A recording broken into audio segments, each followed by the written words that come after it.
Good afternoon सभी दोस्तों।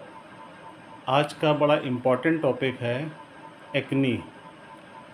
Acne को हम कॉमन नेम में पिंपल्स कहते हैं और ये वो कंडीशन है स्किन की जिसके हेयर फॉलिकल में ब्लॉकिंग आ जाती है। इसको हम प्लग्ड कहते हैं और ये प्लग्ड का जो रीज़न होता है इसमें ऑयल और डेड स्किन्स इसके अंदर ब्लॉक हो जाते हैं जो हेयर फॉलिकल्स से निकलना होता है, लेकिन वो किसी वजह से ब्लॉक हो जाते हैं।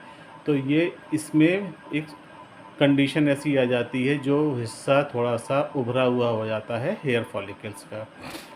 इसकी रीज़न ये होती है कि जिनकी स्किन ऑयली है और जो बहुत ज़्यादा मेडिकेशंस में या कुछ ऐसी बेतरतीब ग़िज़ाएँ लेते हैं जिनमें ये प्रॉब्लम देखने को मिलती है।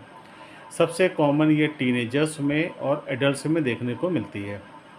अगर कॉमन साइड देखें तो फेस, नेक है और फोरहेड यानी माथे पे दिखाई देगी, लेकिन बैक ऑफ शोल्डर पे भी और एब्डोमेन पे भी किसी किसी को निकल आते हैं। अब इसके अगर हम साइन देखें तो साइन में सबसे पहला है वाइट हेड, जिसको हम क्लोज प्लग कहते हैं। इसका रीज़न क्या होता है, जो हेयर फॉलिकल्स होते हैं वो हेयर फॉलिकल्स इसमें आज में डेड हो जाती है। स्किन के सेगमेंट्स पिगमेंट्स होते हैं कुछ, और कुछ जो है ऑयल होता है वो ब्लॉक कर देता है, जिसकी वजह से ये एरिया वाइट होता है। इसको सफ़ेद सफ़ेद दिखने लगता है, जिसको हम वाइट हेड कहते हैं। जब ये ओपन हो जाता है वहाँ पे कोगुलेशंस से दिखाई देते हैं। जो ब्लैक पार्ट दिखता है उसको हम कहते हैं ब्लैक हेड और ओपन प्लग्ड, इसको पिंपल्स या एक्नी कहते हैं। इसके बाद इसमें जब हिस्सा आगे की कंडीशन बढ़ जाती है और आगे आते हैं तो ये स्मॉल रेड टेंडर बम्स होते हैं जिनको हम पेप्यूल्स कहते हैं, जो स्किन से हल्का सा उभरा हुआ हिस्सा होता है। तो फिर इसके बाद नेक्स्ट जो आता है जिसको हम कहते हैं लार्ज सॉलिड पेनफुल, इसको हम नोड्यूल्स कहते हैं। जो पेप्यूल से बड़ा होगा, छूने में काफ़ी उभरा हुआ दिखाई देगा, उसको हम कहते हैं नोड्यूल्स।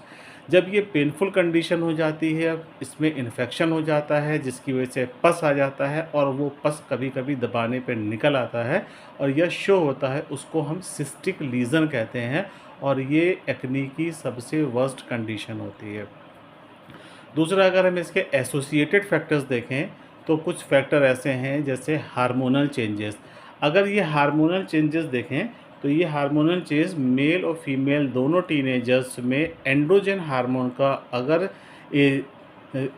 एंड्रोजन हार्मोन अगर उनकी बॉडी में ज़्यादा बनने लगता है तो ये ऐसे कर देता है और ये एक्ने का फॉर्मेशन करता है। कुछ ऐसी मेडिसिन्स हैं जो इसको प्रमोट करती हैं या एग्रीवेट कर देती हैं, जिनमें कॉर्टिकोस्टेरॉइड्स हैं, लिथियम है और टेस्टोस्टेरोन। जिन लोगों का टेस्टोस्टेरोन का ट्रीटमेंट चलता है तो पिंपल्स होने की उनमें संभावना अधिक आ जाती है।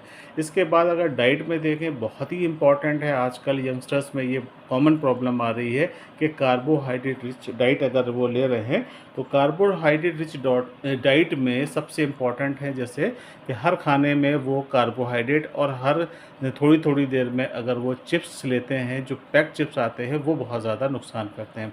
इसके बाद स्ट्रेस यानी तनाव और किसी तरह का अगर टेंशन है तो वो भी इस चीज़ को बहुत ज़्यादा बढ़ा देता है। अगर हम इसके ट्रीटमेंट की बात करें तो एलोपैथिक ट्रीटमेंट इसका अवेलेबल है, लेकिन हम यहाँ यूनानी ट्रीटमेंट की बात करते हैं आपके। तो इसमें जितनी भी हम दवाई देते हैं वो मुसफ़ियात हैं, यूनानी के लोग समझ सकते हैं, यानी खून को साफ़ करने वाली।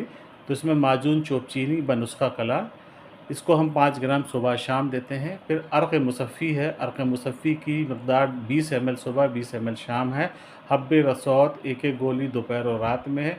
माजून उशबा 5 ग्राम रात को लेना है। और नीम मिक्स ऑइंटमेंट, जिसका रिज़ल्ट मैंने बहुत अच्छा देखा है, ये ओलिया हर्बल का है और ओलिया हर्बल का नीम मिक्स ऑइंटमेंट जो है लगाने से मैंने बहुत से लोगों में पिंपल्स को जाते हुए देखा है। तो दोस्तों, ये आज हमारा था इस पे पिंपल्स पर टॉपिक, और हम आपसे ये रिक्वेस्ट करते हैं कि आप हमारे इस पे ब्लॉग पे आप ज़रूर आइए, और हमारा यूट्यूब पे है डॉक्टर आफ्ताब ब्लॉग के नाम से है, और इसको सब्सक्राइब भी करिए, फॉरवर्ड करिए, क्वेश्चंस पूछिए, और जो चीज़ आप करना चाहते हैं वो आगे हमसे पूछिए तो मैं इसको ज़रूर करूँगा। बहुत बहुत शुक्रिया।